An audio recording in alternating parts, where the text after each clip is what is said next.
তাহলে কোরআন যদি জানতে চাও, আম্মা হযরত আয়েশা সিদ্দিকা রাদিয়াল্লাহু তাআলা আনহাকে জিজ্ঞাসা করা হয়েছিল, হে আম্মা জান, আমার রাসূলকে নিয়ে কিছু আমাদেরকে শোনান। সঙ্গে বলি, আম্মা জান বলেছিলেন, তোমরা কি কোরআন দেখো না? আমার রাসূলুল্লাহ লাইফ স্টাইলটাই হলো কোরআন।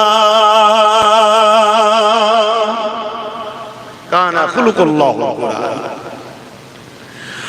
মুসলমান ঘরের ছেলে মেয়েরা, তরুণেরা, আমার নবী পাকের হৃদয়ে রাখুন, যাদের দিনে রাসূল থাকবে তারা কত সম্মানিত হবে শুনুন।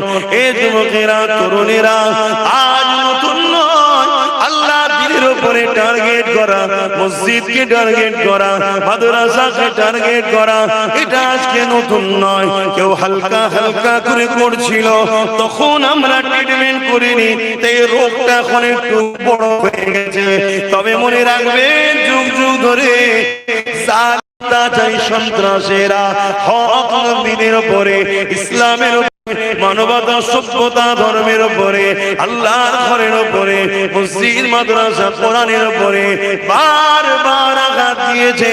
এটা আমার রাসূল পাক সাল্লাল্লাহু আলাইহি ওয়াসাল্লাম দুনিয়ার জমিনে আসার আগের একটা ওয়াকিয়া আপনাদের শোনাই, শুনবেন না? পিছনের লোকগুলো ঘুমিয়ে পড়লো নাকি? ডান দিকে ভর্তি করা দরকার, বাঁ দিকে ভর্তি করে বসে আছে। ডান দিকে দেখতে পাচ্ছি, আর ওই কোনটা অন্ধকার করে রেখেছে, কেউ আজকে আমি দেখতে পাচ্ছি। আচ্ছা, এদিকে দেখুন, আপনারা দেখতে হবে না।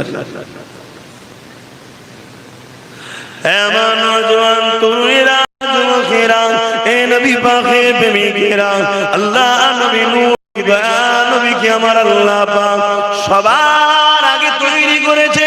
এটা আপনারা মানেন না মানেন না? আওয়াজ দিয়ে বলুন। আজকে আমাদেরকে বলানো হয় নবী সবার আগে নয়, বলা হয় না? কেন বলানো হয়? যাতে আমাদের দিল থেকে নবীর ভক্তি প্রেমকে কমানো যায়। আর কমলে কি কমবে ভাই? ঈমান দুর্বল। আর ঈমান দুর্বল হলে কি হবে? যারা সোজা হয়ে দাঁড়াতেও জানে না, পানি খরচ করতেও জানে না, তারাও পিটিয়ে যাবে। পিটাচ্ছে না, পিটাই না?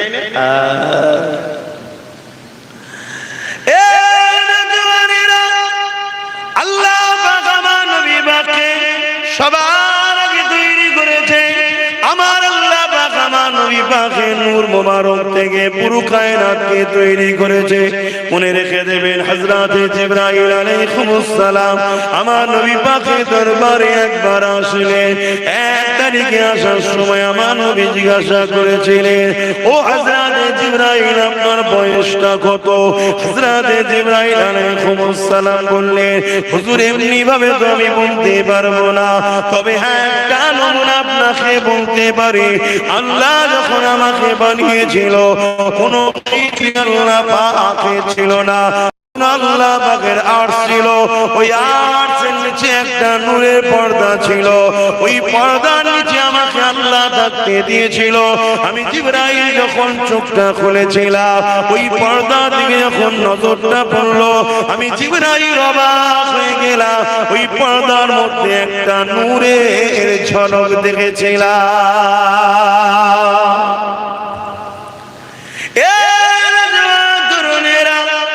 হযরতে জিবরাইল আলাইহিস সালাম আমার নবী পাককে বলতে লাগলেন, হে আমার রাসূলুল্লাহ, ওই তারাটাকে দেখার পরে আমি জিবরাইল ওই তারাটার বড় দিবানা হয়ে গেলাম।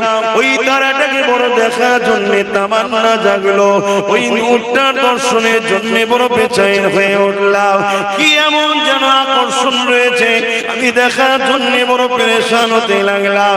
ইন্তজার করতে করতে একদিন, দুদিন, এক বছর, 2 বছর, এমন করে যেতে যেতে 70,000 বছর কেটে গেল। ইয়া রাসূলুল্লাহ, হাবিবাল্লাহ, তারপরে আবার একবার ওই নূরের চমক দেখতে পেলাম।